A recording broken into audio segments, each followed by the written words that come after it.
Ons was nou vir 'n goeie 3 maande besig met die tema metamorfose. Hoe vind geestelike transformasie plaas? Ons het oor 'n klomp tools gepraat, ons het afgeëindig met die in, uit, buite en ons begin vandag met 'n nuwe reeks. Nou, as ons met die nuwe reeks vanoggend begin, beteken dit nie ons stap weg van die tema metamorfose nie.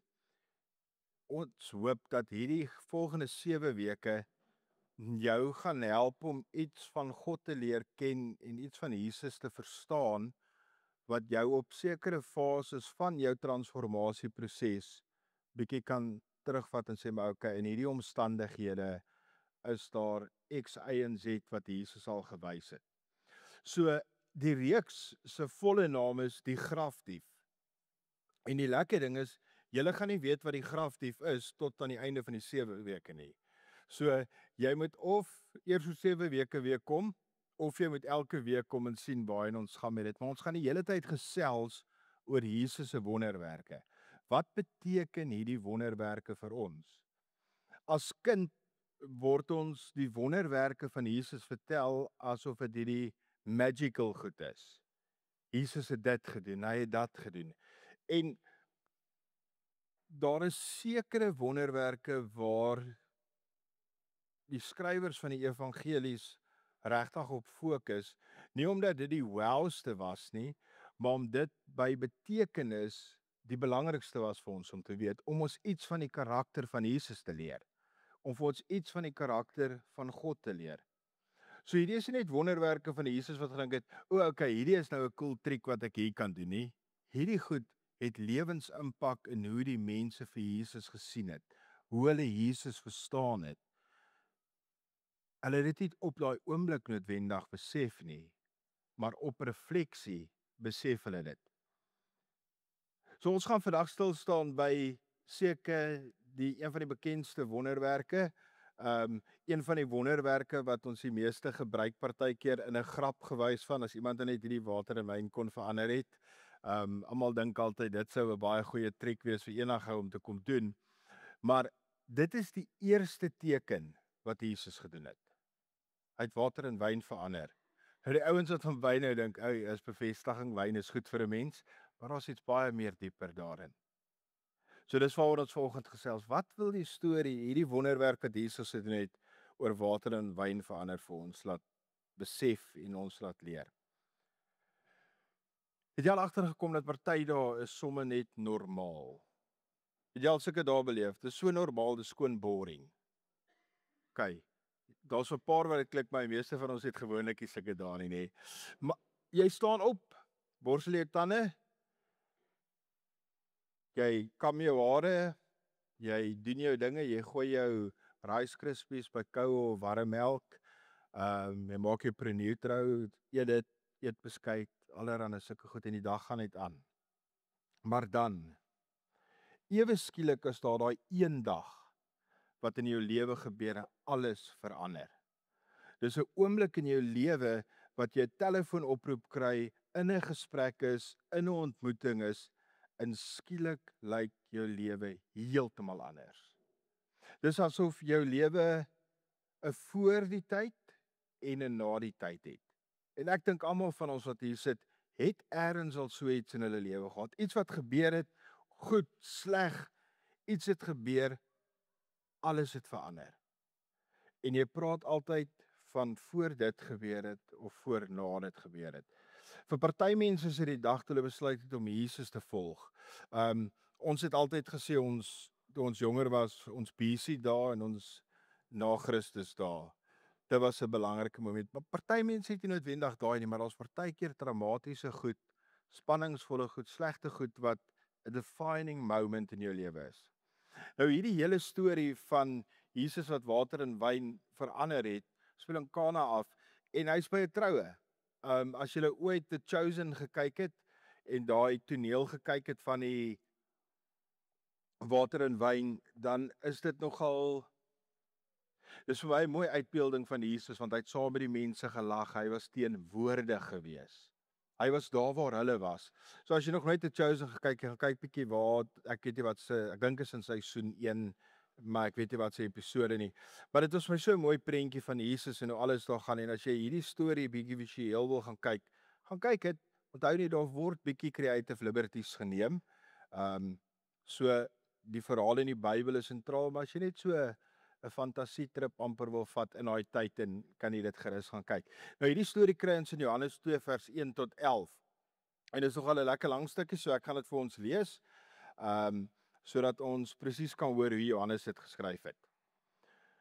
Hy skryf: die bruilof van Kana. Op die 3de dag was daar 'n bruilof in Kana in Galilea, en die moeder van Jesus was daar.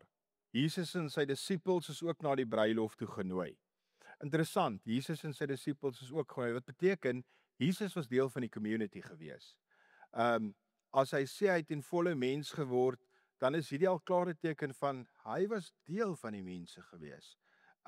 Anders, maar deel. Toe die wyn opraak, sê Jesus se moeder vir hom, hulle het nie meer wyn nie. Paniek. Die mense se wyn is op. Maar hy sê vir haar, waarom sê u dit vir my? My tyd het nog nie gekom nie. Sy moeder sê toe vir die kelders, wat hy ook al vir julle sê, moet julle doen.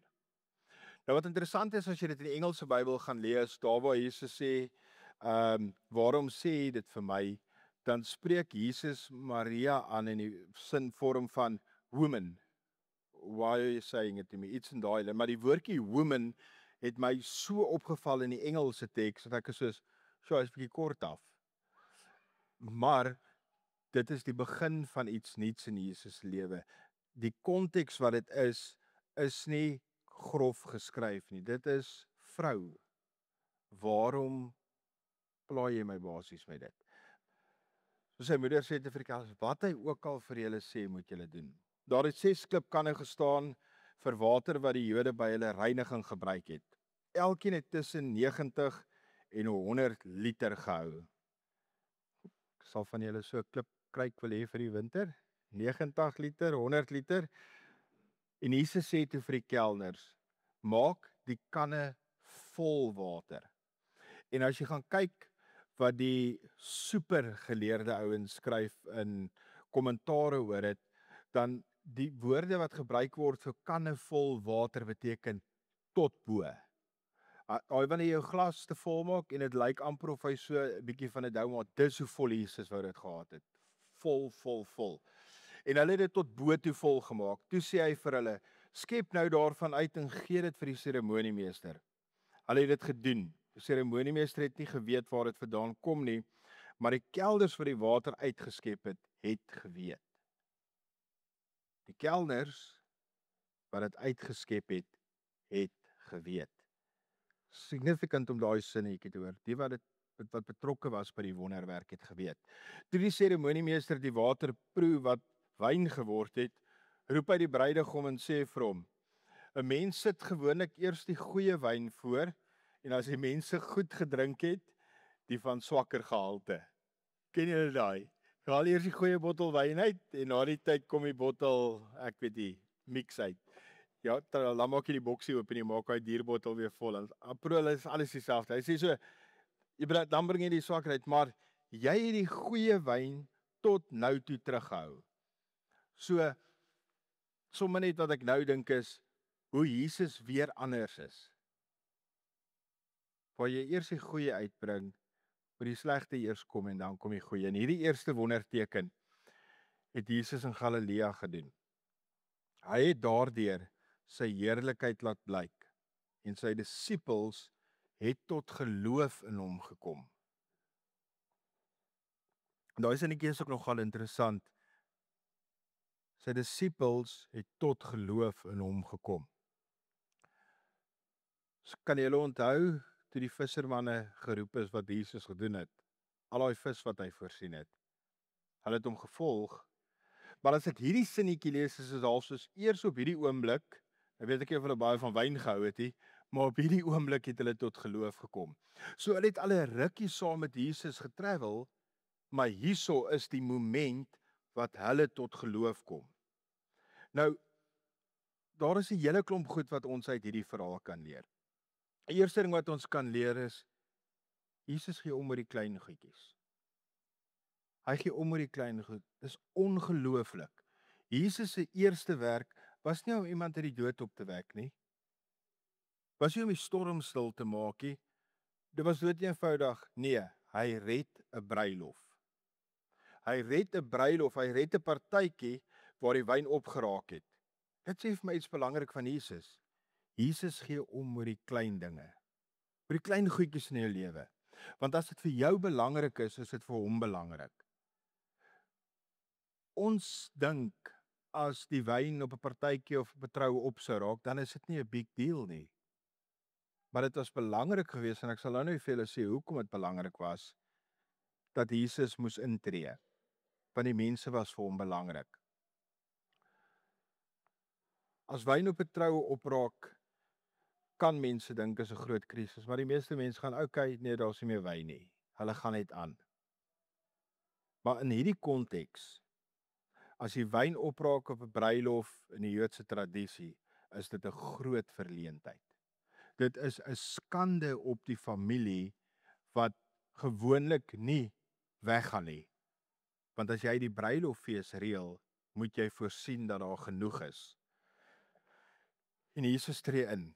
Hy weet die impak, die invloed dit wat dit gaan hê op hierdie bruidegom en wat die mense na die tyd van hom gaan sê, hoe hulle hom gaan oordeel oor hoe hy eendag vir sy vrou gaan voorsien as daar nie meer wyn is nie.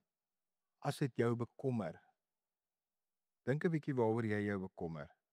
As jy jou oor iets bekommer, dan stel Jesus daarin belang. Moet nooit dink jou probleme is te klein om dit na hom te bring nie. Baie keer is ons geleer van man, dis net te klein, want dis nie 'n big issue nie. Die klein issues is vir God. Die klein issues is vir Jesus belangrik. So belangrik was dit vir hom daar gewees om die bruidegom te help deur wyn te voorsien. Wat ons ook hier leer is soms vat dit net 'n klein stootjie. En ek hou van wat Maria hier gedoen het. Sy het die probleem raak gesien en sy het net gesê hulle het nie meer wyn nie. Sy het nie na Jesus toe gegaan en gesê, Jesus, ons het nou probleme nie. Jy weet mos hoe dit is as daar 'n bruidsviering is, 'n troueviering is en die wyn raak op, hoe skinder die mense na die tyd en hierdie mense is vriende van. Nee, sy het net om te gaan en gesê, hulle het nie meer wyn nie. Dis al. Sy het geen preek gegee nie, sy het nie 'n drama gemaak nie, sy het net na Jesus toe gegaan en sy het die behoefte uitgewys. Nie die behoefte uitgewys, nie oplossings probeer gee, gesê wat hy moet doen nie. Dink 'n bietjie as ons iets vir God wil uitwys.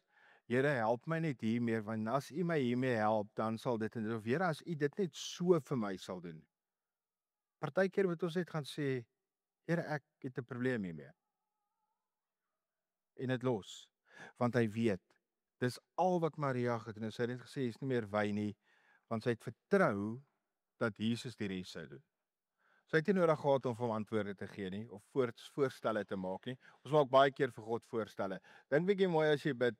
As jy bid jy vir jou wil, of bid jy vir sy wil, maak jy voorstelle vir hom, of vertrou jy regtig dat hy vir jou die uitkoms sal gee. So Maria gee nie vir Jesus wat hy moet doen nie. En dis soms al wat nodig is. Jy hoef nie mooi woorde te gebruik nie. Jy hoef nie lang gebede te hê nie. Partykeer kan jy net uitroep tot God en sê, Here, help my. Jy hoef nie verder te gaan nie. Party mense sê, ja, maar ek weet nie, ek kan nie met die Here praat nie, dan sê ek gebruik net minder woorde. Minder woorde is baie keer beter. Dis soos wanneer jy 'n kind het en die kind kom na jou toe gehardloop en jy hoor in die stem, mamma of pappa, jy het nie eers 'n klou eintlik wat gebeur nie, maar jy weet dat iets gebeur en dan weet jy 10 en instink. Kom ons noem dit so. So bring net jou behoefte na Jesus toe. Laat hom toe om te doen wat hy weet hy gaan doen. Miskien moet jy vandag die volgende vir jouself sê, of vir Jesus sê. Maar dalk sê, Jesus, my moed is op. Jesus, my krag is op. Jesus, ek is uit die idees uit. Wat is die Jesus ek is, wat jy dalk vandag moet sê? Wat is die goed wat jy vir Jesus net moet gee, sonder om vir hom leiding te gee oor hoe hy dit vir jou moet oplos? Bring dit vir hom. Hy sal weet wat om daarmee te doen. Dis die wonderlike ding. Maria het nie nodig gehad om te sê nie. Sy het geweet, as hy 'n plan maak en kan maak, sal hy dit doen. En die wonderlike ding van die verhaal is dat hierdie gewone dinge wat Jesus gedoen het in die begin. Jesus gebruik sy eerste wonderwerk nie om iets spesiaal of kom ons noem dit supernatural te doen. So ek vroeër gesê het iemand uit die dood te werk. Hy gebruik 6 gewone klipkruike en water. Almal het klipkruike in hulle huis gehad in daai tyd. Almal het in dit water gehad. Was doodgewone goed in daai tyd. As jy vandag by iemand se huis inkom en daar staan 'n klipkruik of 'n kruik sal jy dink dit is 'n ornament. Nee, in daai tyd was dit vir hulle 'n praktiese ding. Hulle het dit elke dag gebruik. Die vrouens het dit na die put toe gedra en gebruik. En God hou daarvan om gewone dinge en gewone mense te gebruik.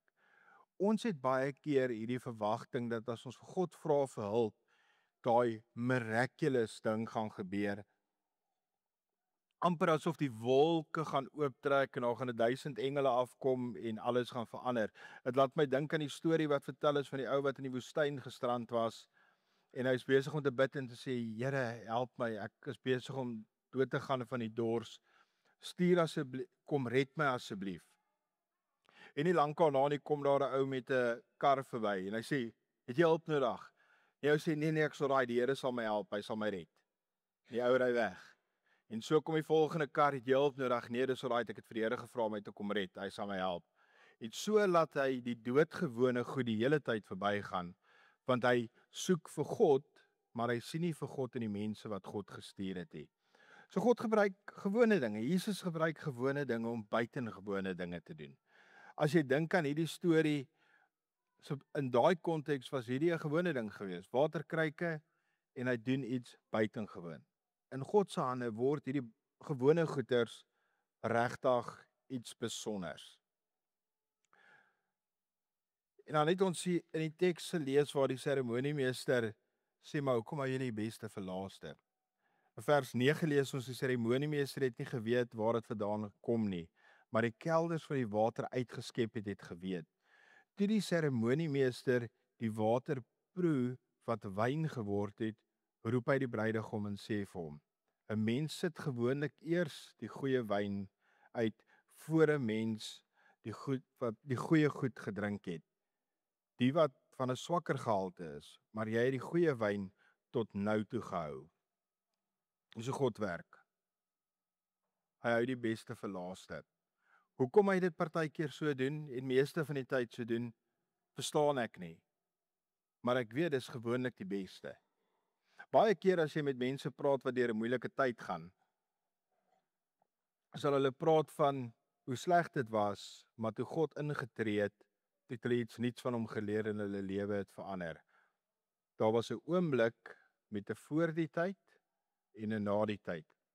Jou slegte ding het dalk 'n nuwe voor die tyd en na die tyd begin, maar sodra Jesus of God intree, dan verander jou slegte na die tyd na 'n goeie na die tyd, want God tree in.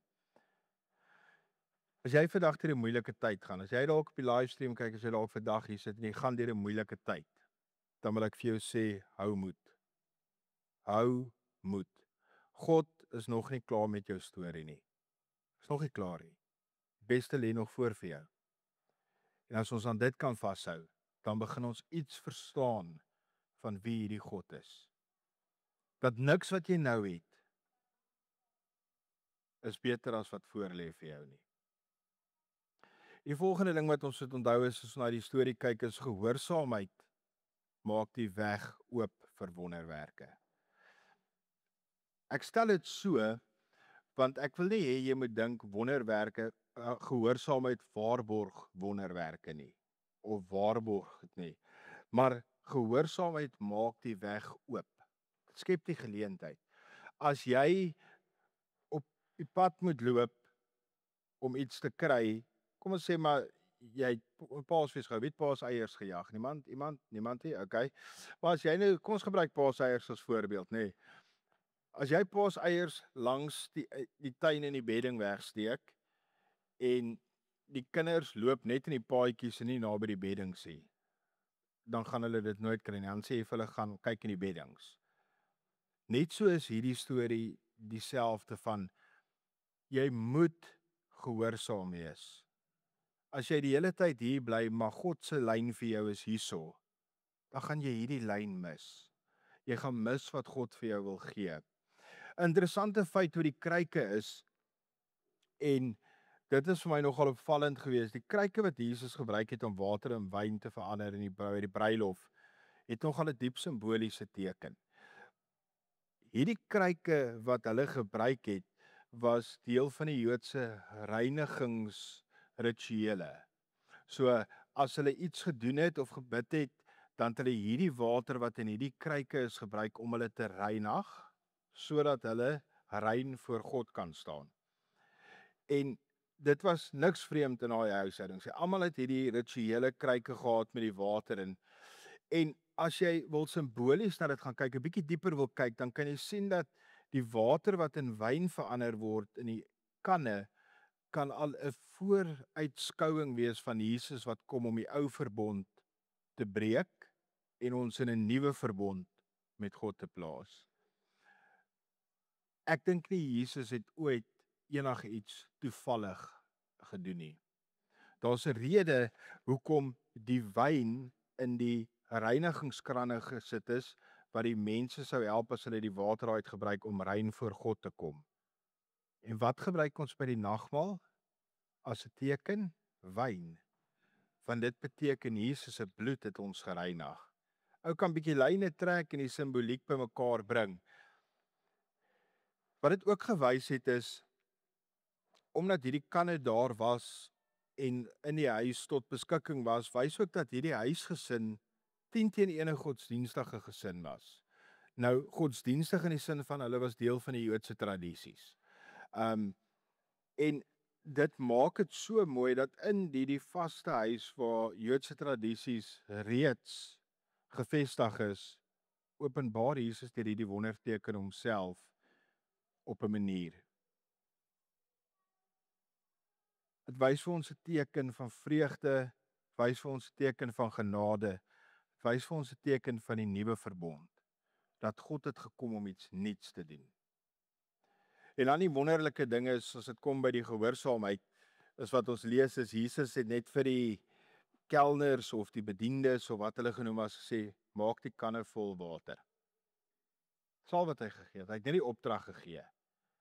En dit het seker vir hulle vreemd geklink. Kom ons het die kanne vol water gemaak, ons is 'n pause om wyn te skenk, nou sê jy gaan haal water, maar hulle het hom net gehoorsaam. En omdat hulle dit gedoen het wat hy gesê het, het hulle deel geword van die wonderwerk. So gehoorsaamheid lei tot die feit dat jy deel kan word van 'n wonderwerk.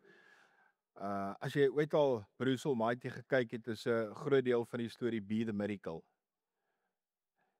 En gehoorsaamheid beteken partykeer dat jy die wonderwerk in iemand se lewe is. Jy is dalk die antwoord op dit wat iemand gesê het, kom ons gebruik die woorde weer, die wyn is op. Here, ek het hulp nodig, Here, ek is moeg. Jou gehoorsaamheid help dat jy partykeer dit raak. So baie keer wag ons vir God om die wonderwerk te doen. Maar God wag baie keer eenvoudig vir ons gehoorsaamheid. Miskien vra God jou vandag om ja te sê vir iets waarvoor jy bang is. 'n Nuwe uitdaging, 'n lewensverandering wat jy moet maak. Jy bid dalk al lank daarvoor en sê, Here, gee my uitkoms hiervan, en die Here vra net vir jou, wees net gehoorsaam. Ek sê altyd ek's 'n baie swak beraader en daarom is ek bly Edna in my lewe, van as iemand 'n probleem het, sal ek sê maar okay, dis die antwoord. Edna is die sagte padroete mens. Maar dalk vra God vir jou, hoor jy vra nou al so lank en ek wil vir jou gee, maar sal jy net gehoorsaam wees met die oplossing wat ek al vir jou gegee het? Just do it. Miskien vra God jou vandag om gehoorsaam te wees om iemand te vergewe wat jou seer gemaak het. Almal van ons wat hier sit, glo ek, iemand in hulle lewe al gehad wat hulle seer gemaak het. En julle, dit kan baie slegte baggage wees as jy iemand nie vergewe nie. Dalk weet jy al lank al, Jesus, ek moet die persoon vergewe. Dalk vra God jou vandag, wees net gehoorsaam. Kom ons verander jou water in wyn. Vergewe daai persoon. En dalk vra die Here jou vandag om net 'n stap in geloof te neem, al verstaan jy nie alles nie. Jy hoef nie alles van God te verstaan nie. Jy hoef nie alles van Jesus te verstaan om te begin glo in Jesus te volg nie. Hoekom sê ek dit? Want selfs die disippels wat al 'n tyd saam met hom geleef het en gesien het hoe hy hulle help visvang, het eers na die water in wyn verander het tot geloof gekom. So dit sê vir my iets van 'n kopsbesluit, dat jy met partykeer besluit voor jy dit voel. Vra klein stappies. Klein stappies van gehoorsaamheid. Hierdie klein stappies maak die pad oop vir groot wonderwerke. Groot wonderwerke beteken nie 2 miljoen rand wat in jou bankrekening verskyn nie. Beteken lewensveranderende wonderwerke. Dit waarmee jy sukkel, verhoudinge, met jou persoonlike geestelike toestand, omstandighede. Die gehoorsaamheid bring tot dit groot wonderwerke. Dalk sukkel jy met iets. En jou goal is om daar te kom sodat jy nie meer daarmee sukkel nie. En jy try die hele tyd groot tree gee en elke keer gly jy en jy soos ek kom net nie oor dit nie. Gaan net klein treetjies gee. Jy het al gesien as mense op ys loop in hierdie flieks as hulle in die sneeu loop en goed. Het jy gesien hoe gee hulle so 2 meter lank tree oor die ys? Nee. Sulke klein skuifeltjies. Dalk het jy nog nie besluit om te volg en dalk vra God vandag van jou klein skuifeltjies. Hy verwag nie van ons om van dag 1 af verspringrekords te breek nie. Ek dink eers hy verwag het ooit van ons nie. Hy vra net gee daai treetjies. Jy vandag vra, wat het in jou lewe opgedroog? Wat is dit waarvoor jy God wil vra vandag vir 'n wonderwerk? Daar dalk iets in jou lewe gebeur dat jou hoop opgedroog het, dat jou vreugde opgedroog het. Jy dalk op 'n plek wat jou energie net klaar is. Praat nie van moeg in die sin van jy die Comrades gehardloop. Ek praat van in jouself is jy net moeg. Die lewe is swaar, dinge is moeilik, die ekonomie druk en jy is net moeg. Jy weet wat jy nou in jou hart voel. Ek kan nie al die voorbeelde noem, maar jy weet wat as ek oor hierdie praat in jou hart opkom en sê, as ek net van hierdie kan. Dan wil ek vir jou 'n eenvoudige raad gee. En dit is bring dit na Jesus toe. Gaan na Jesus toe en sê vir hom. Los dit by hom. Vertrou hom. Maar as hy met jou begin stap, begin daai klein treetjies gee, wees gehoorsaam. Al het jy nog net 'n bietjie water dalk in jou oor. Jy sit dalk vandag hier en jy's dalk op jou laaste tree, want jy voel ek nog net hierdie bietjie hoor. Jy het net hierdie gewone water is, gee dit vir Jesus. Gee die gewoon, gee die eenvoudige, bring dit vir hom. Laat hom toe om iets ongeloofliks te kon doen. Laat hom toe om goed te kon verander. Jesus doen steeds wonderwerke. Hy verander steeds gewone oomblikke in lewensveranderende stories. Sal op 'n stadium in die jaar het ons gesels gaan ons nog 'n getuienisoggend reël of getuienisse deur die loop van die jaar opneem en vir julle speel van wat in hierdie geloofsfamilie gebeur. As ek en Edna vir julle begin stories vertel, gaan julle soos wees, "Hæ?" Maar ons wil graag hê dat sekere van die mense dit self vir julle vertel. Want ons wil nie tweedehandse stories vertel, jy moet dit first hand account hoor. Hier's baie van julle wat hier sit, wat al die eerste tree gegee het, wat gesê die wyn is op. Wat sukkel om hierdie treetjies te gee, maar wat probeer en aanhou probeer. En vir julle wil ek sê, hou aan klein treetjies gee. Moenie opgee nie, want Jesus weet wat hy moet doen. Hy weet. Hy het geweet wat die antwoord was toe Maria vir hom sê die wyn is op. Hy het geweet dit gaan sy lewe op aarde verander van 'n voor die tyd en na die tyd. Selfde Jesus wat water in wyn verander het, nê. Ek hoop julle almal dink dat dit is nogal 'n pretty cool wonderwerk om water in wyn te verander, kan jou hartseer in vreugde verander. As hy water in wyn kan verander, hartseer in vreugde, easy. Vrees kan hy in geloof verander. Jesus, water in wyn, hierdie is easy. Jesus kan jou leemte, wat jy beleef, in oorvloed beleef. Easy, want water in wyn het hy gedoen, so dit kan hy ook doen. Maar hy gaan van jou partykeer vra, maak die kanne vol. En wat ons nie lees nie, is dat 90 liter, 100 liter water kan, dan sit net die water, die vloeistof, nogal 'n swaar ding om te dra. Die kelners moes daai goed gaan volmaak het. Dit het iets van hulle ook gevra. Maar die wonderwerk het deur Jesus se hande gekom. So al wat hierdie storie ons vanoggend nou wil doen is kom na hom toe. Maria het net gekom. Sy het net gesê. En ek wil hê ons moet vir 'n oombliekie net in stilte sit. En dalk moet jy vanoggend, ek wil dit amper 'n come to Jesus moment noem. Wat jy dalk net vir Jesus een of twee goed moet sê. Jesus, hierdie. En ek wil jou uitdaag dat as ons in stilte sit en dit doen, moenie sê, Jesus, ek sukkel met hierdie ou by die werk nie, want hierdie ou dit en dit nie. Okay. Moenie vir Jesus explain nie, sê net vir hom, Jesus, ek sukkel met Pietie.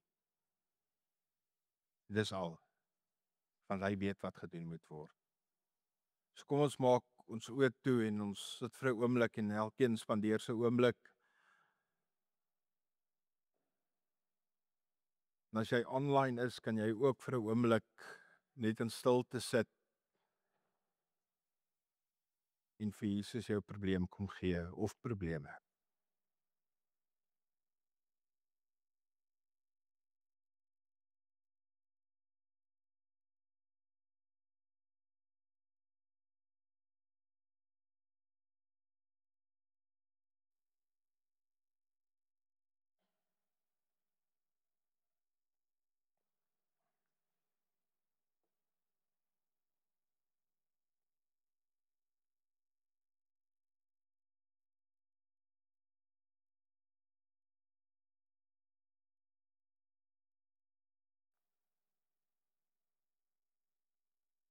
Here Jesus, vanoggend wil ons vir U dankie sê omdat U in die klein dingetjies in ons lewe belangstel en ook in die groot dinge in ons lewe, Here.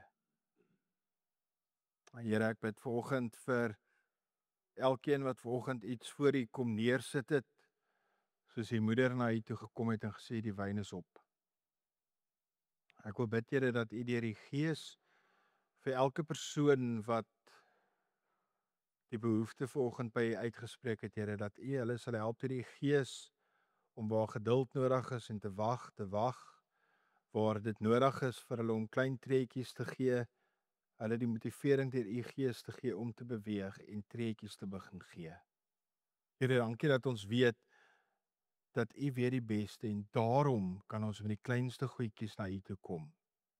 Want dit maak vir U ook saak.